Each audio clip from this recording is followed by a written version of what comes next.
TJ didn't mention this either, but miniseries, it starred Harry Anderson, who is most known for playing the adult Richie in the 90s miniseries, was found dead in his home in North Carolina.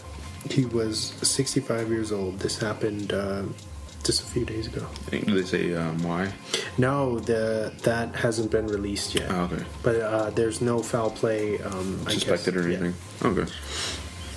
Moving on, Grindhouse's Planet Terror, which is the Robert Rodriguez half of their double feature he did with Tarantino, which Tarantino did Death Proof, for anybody who doesn't know, is getting a vinyl release for the soundtrack or score for Record Store Day, which is April 21st, 2018, coming up pretty quick. Yeah, pretty fast.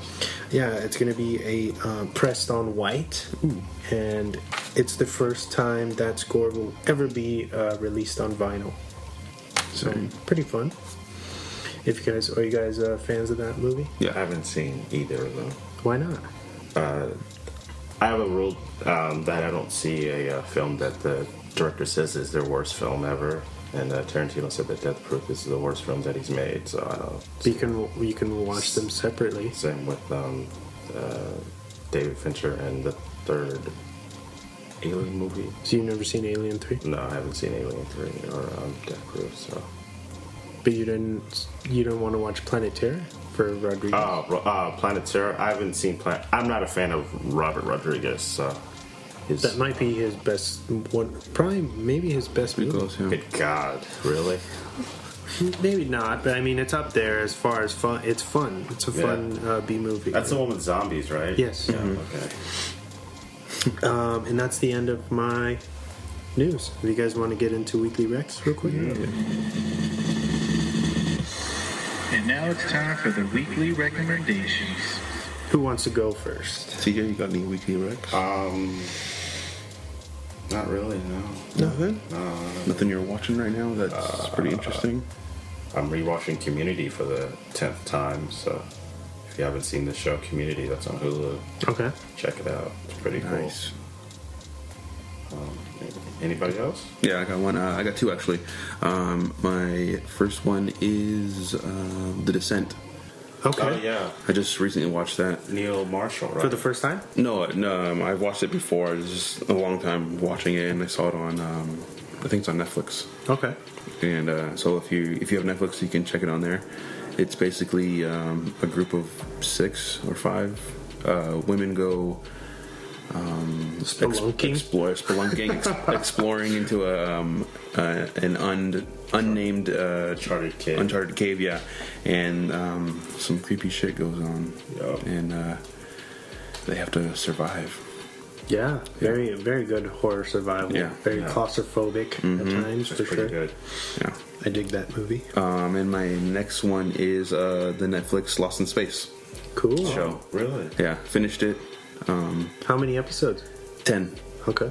I enjoyed it a lot. It's only, I think it's like TV PG, Okay. so it's not really like crazy. Not gritty. Yeah. Yeah. But it's really cool. I like how they. I think this is how the movie should have been that they did in like '97 or '98, whenever they did it, with Matt LeBlanc. He was in it. Yeah, it's a different kind of story, so it's pretty cool. The robot's a lot different. Yeah. Very nice. Was that it? Yeah, those two. Check them both out on Netflix. Cool. So then I'll go? Yeah. Alright, my first one is for a brand new film that's actually out everywhere, I think now, and it's You Were Never Really Here. It's got an 88 on Rotten. It's starring Joaquin Phoenix and written and directed by Lynn Ramsey. I got to see this at the ArcLight Hollywood, and they have a bunch of photography cells set up in the lobby along with a bunch of props from the actual film, which was awesome. I watched it in one of the bigger houses, and the film blew me away. That's cool. It's amazing, man. Definitely go see it. I think if you're in the San Diego area, they're playing it at the Hillcrest Cinemas. Okay. Yeah, definitely worth the money to check it out. And then what else did I want to? Oh, HBO's Barry. I'm Caught Up with Barry. Have you guys heard about that? I've heard about it, yeah. With Bill Hader. yeah, where he plays. Well, he writes and directs every episode, I believe, and he plays pretty much a hitman. Okay, yeah. Sounds familiar now. Yeah, he has like he's just like kind of like this antisocial. I think he's like a veteran too. Okay. And he ends up meeting a couple people who are involved in these. How do you say? They're trying to be actors, and they get him into doing that, and then this story kind of goes from there. But they're 30-minute episodes, and it's funny, and then it's a great mix of like comedy or dark black comedy and action. Okay, cool. Yeah, like when stuff goes down, it's pretty wild. Yeah. So check that out, Barry, and You Were Never Really Here. Oh yeah. And then we can do the shows bit real quick. And now, Drop the Mic presents shows, and more shows. Do you guys have anything? Nothing, man. You got all the local stuff, man. Yeah, man. You just come back from Coachella. You should know what the. I didn't go to Coachella. No? No, I went to Monster Palooza, sir. Oh, I thought it said Coachella on your Instagram. Yeah, I was making fun of that. I said Coachella who? I just saw Coachella and I'm like, damn, he's in Coachella, living it up. No, I wouldn't. I don't.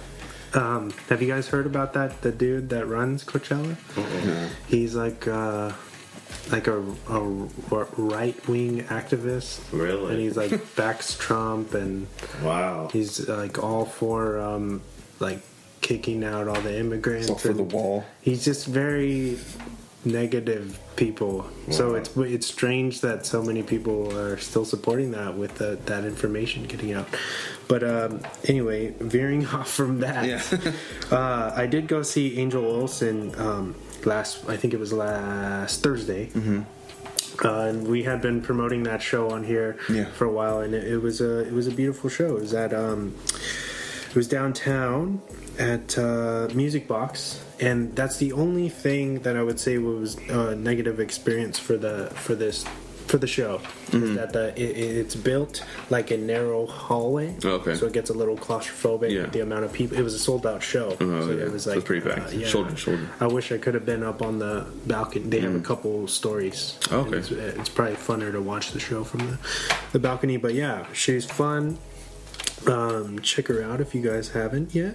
And then my one and only show that I'm going to be plugging tonight is at Soda Bar. It's on Sunday, April 29th, so the end of this month. And it's a band called Thursday who are playing 2 sets of their very first 2 records. Nice. In their entirety.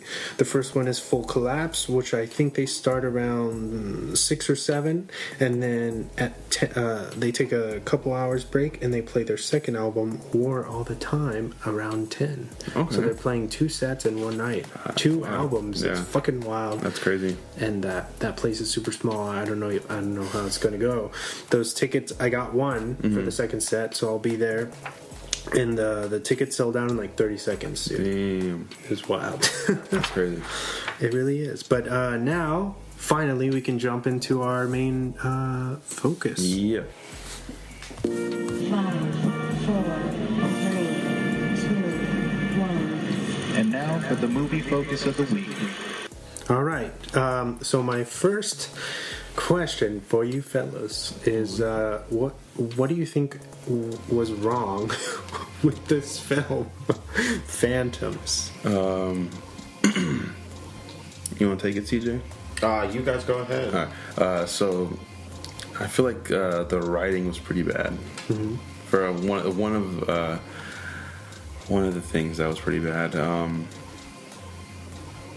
don't know. The whole movie just kind of felt a little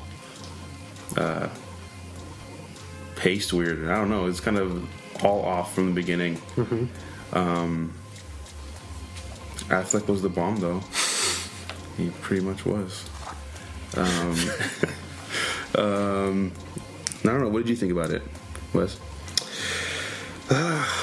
Well, I saw this movie when it came out, and I didn't remember. This was my first time watching it all the way through, probably since then, so I didn't remember a lot of it. And I think I mentally blocked out this movie because it's very weird. But we totally forgot to do our introduction. If you want to, let's do that. So the movie's called Phantoms. It's rated R. It was made in 1998. It runs at 1 hour and 36 minutes, and it's got a 13% on Rotten. Nice. The synopsis for anybody who hasn't seen this, which I'm probably sure everybody's forgot. This is the movie that time forgot. Right? Yeah. Rightfully so, probably. A small town is invaded by an unknown entity. It's up to a small group of survivors to uncover the truth. Starring Rose McGowan, Peter O'Toole, Johanna Going, Liev Schreiber, Ben Affleck, Clifton Powell, and Valeria Chow. And it's directed by Joe Chappelle, who's done a lot more TV than films. I think he's done some stuff for The Wire, which is an amazing show, and some other things. I think he directed one of the Halloween films, Halloween 6, I think. But going back to your question, what do I think went wrong with this film? Yeah. The characters seem a little flat. Besides Liev Schreiber.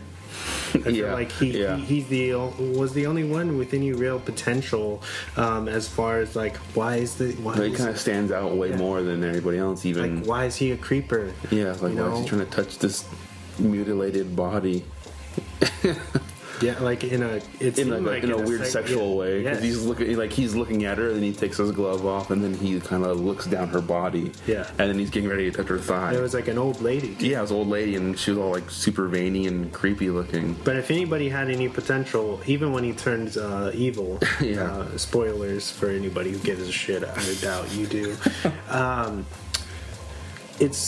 don't know. I feel like he's the only one with any depth. And then they fucking kill him first. Yeah. And that was like your kind of golden goose. Was he was good? You know what I mean? Liev Schreiber's always good. You get a little taste of him, at the end. But I mean, he comes back. Yeah, the last 5 minutes of the movie or 10 minutes of the movie, and that's about it. But I think that was probably the best as far as aesthetically and how do you say, a lot of that was practical gags as far as the special effects. Yeah, the effects on that were awesome. Yeah. I really...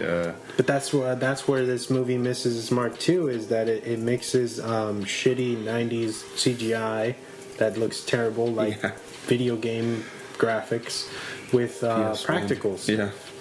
When the practical stuff, holds up, but then the other stuff doesn't. So then you have this kind of problem like Species. Oh, yeah. Yeah, where it's like, what? Kind of what's going on?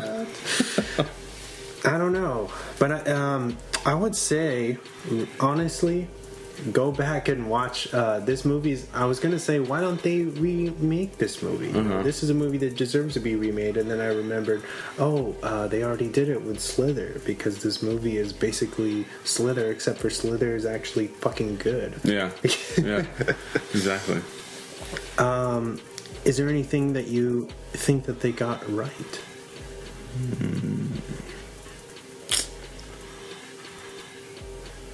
I don't know. CJ? Where to begin with this movie?